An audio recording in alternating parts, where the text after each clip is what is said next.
소방기술사 김일영입니다. 17번째 시간입니다. 오늘은 외국의 차압 제한 설비 기준에 대해 알아보겠습니다. 시작하기 전에 구독과 좋아요 부탁드립니다. 그럼 시작하겠습니다. 오늘 강의는 제한 시뮬레이션 제4장 제2절 외국의 차압 제한 설비 기준입니다. 교재는 119페이지부터 122페이지까지입니다. 국내 기준의 모태는 영국의 BS5588-4입니다. 그것이 변화를 거듭해서 지금은 유럽 기준은 EN12101-13으로 바뀌었죠. 미국 기준도 국내 기준에서 참조해서 사용하기도 합니다. 대표적인 것이 스프링클러 설치 시 파압은 12.5파스칼로 한다는 규정입니다. 책에는 간단한 소개만 되어 있습니다. 한번 보시죠. 유럽 기준입니다. EN12101-13. 책에 있는 내용을 그대로 읽어주겠습니다. 국내 제한 시스템의 모태가 영국의 기준 BS5588 파트 4를 참조하여 제정되었고, 영국의 기준은 2005년에 통합된 유럽 기준인 EN12101-6으로 변경되었다.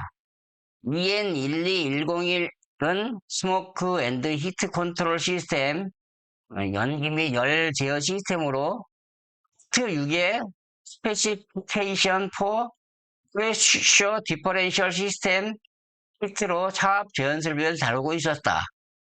이후 2022년 EN12101-6을 폐지하고 EN12101-13 프레셔 디퍼렌셜 시스템, 약자로 PDS로 대체되었다. 예, 유럽 기준은 그림과 같이 계산실 극기 가압이 일반적입니다. 예, EN12101-13에 있는 걸 그대로 가져온 겁니다. 보면은 이게 송풍기입니다. 예, 이게 송풍기고 덕트를 세워서 계단실 쪽으로 3계층마다 이렇게 돼 있죠. 그리고 승강로도 이렇게 승강로 가압방, 우리는 승강로 가압방식 같이 지금 표현되어 있습니다. 예, 제가 구입한 원문, 예, 64페이지를 보면은 오리피스 방정식 적용에 대한 설명이 있습니다. CV 값을 0.65로 적용하고 공기밀도를 1.2 흐름계수 R분의 1이에요. R 값을 2를 적용하면 0.83 A 루트 T가 되죠. 연돌 효과, 내류 공기 흐름 저항, 외부 바람은 차압 제한 시스템의 기능에 악영향을 미칠 수 있는 다른 영향 중 하나이므로 이를 고려해야 한다고 규정하면서 종래에는 건물의 용도 분류를 5가지로 분류하였지만 EN12101-13에서는 2가지로 단순화했으며 설계 조건이 다음 표와 같습니다. 보면요, 클래스 1하고 클래스 2로 해놨어요. 그리고 도어 개방력은 100N이고요. 2하고 10분 30파스칼 이상으로 바뀌었습니다. 예전에는 이게 아니었죠. 예전에는 50파스칼 정도로 했어요. 방염 풍속도 바뀌었어요. 예전에는 방염 풍속 0.75m/s 이상으로 많이 있었거든요. 근데 이제 방염 풍속이 좀 강화됐습니다. 클래스 1은 1m/s 이상, 클래스 2는 2m/s 이상 이렇게 있어요. 그다음에 시작 시간이 있는데요. 시작 시간 의미는 차압 시스템 가동 후에 차압이 도달하는 시간이에요. 60초 이내에 돼야 된다는 걸 시작하는 게요. 예, 60초 도달하는 차압 도달하는 시간이요. 그다음에 작동 시간은 안정적인 차압 유지 시간. 예, 의미입니다. 그래서 120초 2분 이내에 안정적으로 유지돼야 된다는 얘기죠. 그다음에 응답 시간이라고 있어요. 응답 시간은요. 출입문을 한번 열거나 닫았을 때 차압이 회복되는 시간입니다. 예. 열었다 닫으면은 5초 이내에 차압이 30파스칼 이상 돼야 된다는 얘기죠. 예, 밑에 설명은 위에 걸 그대로 제가 설명했던 내용입니다. 그래서 클래스 1을 보면요, 72도씨의 온도에서 반응을 작동하는 조기 반응 스프링클러를 사용하는 자동 소화 시스템을 갖춘 건물 또는 30m 이하 주거용 건물 또는 고층 건물이 아닌 건축물.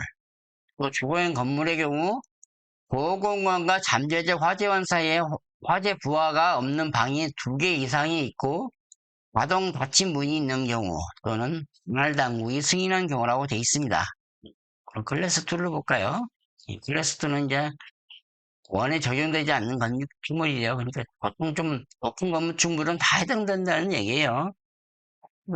12101-13을 보면 계단실 급기 가압을 기본으로 하고 있음을 알 수 있고 상당히 구체적으로 설계 조건 및 시험 조건을 제시하고 있고 계산 방법과의 구체적으로 예를 들어 있습니다. 그래서 원문을 구입해서 보면요 상당한 개념과 지식을 습득할 수 있습니다. 국내 기준에 개선할 점도 볼 수가 있어요. 한번 원문을 사서 한번 봐보세요. 저도 원문을 사서 봤는데요. 한 121페이지 정도 됩니다. 그래서 제가 번역을 중간 정도까지 해봤어요. 하다가 다른 분이 이제 다른 회사에서 해서 전문 번역가가 했었거든요. 이것도 한번 보겠습니다. 이건 TDS에 대한 측정 범위에 대한 게 있는데 우리에게로는 TAB죠. 예, TAB 시험에 대한 것이 2표를 보면 짐작할 수 있습니다. TDS 비활성, 즉 평상시 상태에서 출입문 닫힘과 문 개방력을 측정하고 TDS 활성, 즉 제연설비 가동 후에도 문 개방력과 닫힘, 차압 상태를 측정합니다. 그리고 외부 및 다른 층의 문 열림 상태에서 방염 풍속과 차압을 측정합니다. 원문 110페이지에 나오는 내용입니다. 예. 제가 파서 했다고 했죠. 한 70%까지 번역을 했다고 했는데요. 예, 지금은 AI가 활성 상태가 아닐 때였어요. 몇 년 됐으니까 이 책 쓰기 전에 사서 봤으니까요. 그래서 아마 지금은 AI에 의뢰하면 금방 번역이 될 것입니다. 제가 원문을 구입해서 보던 중에 좀 실망한 게 하나 있어요. 뭐냐면요. 바로 누설 데이터예요. 누설 데이터. 이 보면은 우리나라 화재 안전 기준에 똑같죠. 예. 그런데 아래 주기를 보면요. 밑에 주기를 보면은 잘 안 보이겠지만은 확대해서 보면은 볼까요? 그래서 아래 주기를 보면은 제공된 폐에 누설된 누출 영역은 참고용일 뿐입니다. 누출 영역은 솜씨 품질의 크기보다는 실제 값이 주어진 범위에 다를 수 있습니다. 이렇게 돼 있어요. 예. 실제 유럽에서는 우리나라 방화문의 사연 성능 같이 그런 기준을 보고 계산한다고 합니다. 그것이 유럽 기준 EN S20 방화문입니다. 우리나라 방화문의 차연 성능은 미국 IBS 코드를 가져왔다고 합니다.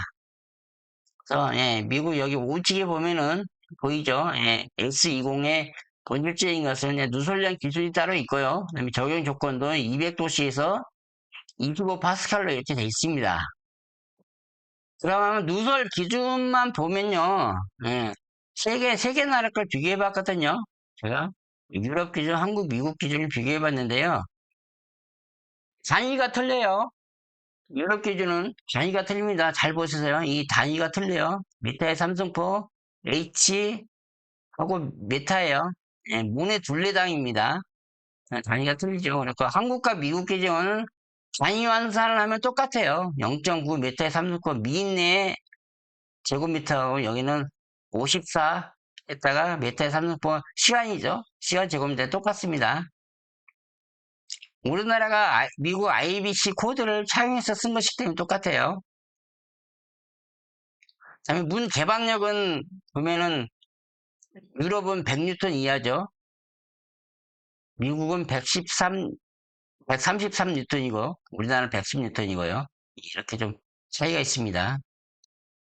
숫자만 보면 비슷해 보일 수 있지만 유럽은 200도씨에서 누설을 제한한다는 점이 결정적입니다. 공원에서 가스켓 열화, 문 변형까지 견뎌야 S200에 합격해요. 그래서 실제 화재 조건에 더 가깝다고 볼 수 있습니다. 그래서 유럽 기준이 훨씬 엄격하다고 볼 수 있습니다. 여기다 출입문 개방력도 100N으로 더 낮은 값이죠. 그러니까 훨씬 더 엄격해요, 유럽 기준이요. 예, 다음 미국 기준을 한번 보겠습니다. 미국에서는 NFPA 규정뿐만 아니고 지역에 따라 기준에 차이가 나며 IBC, IFC 코드 등 다양한 기준이 있습니다. NFPA는 미국의 화재보험협회 기준입니다. NFPA 92A와 NFPA 92B로 나누어져 있던 것이 2015년도 NFPA 92로 통합되었어요.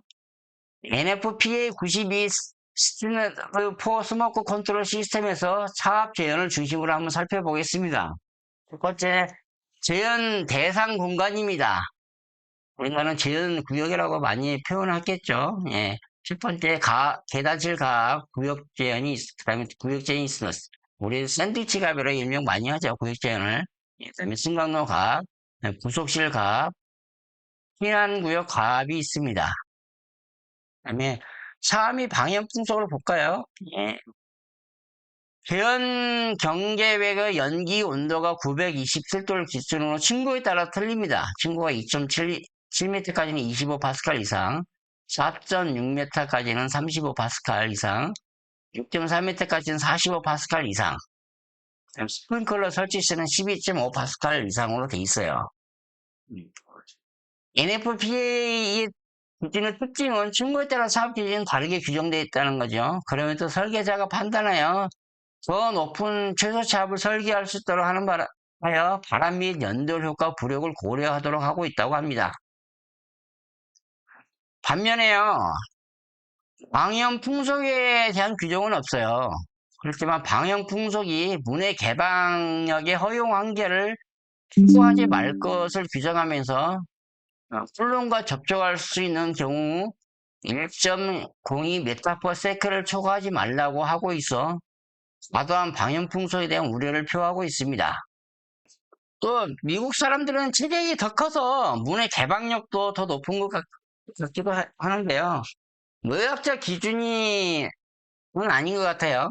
유럽과 비교하면 33N이 높잖아요.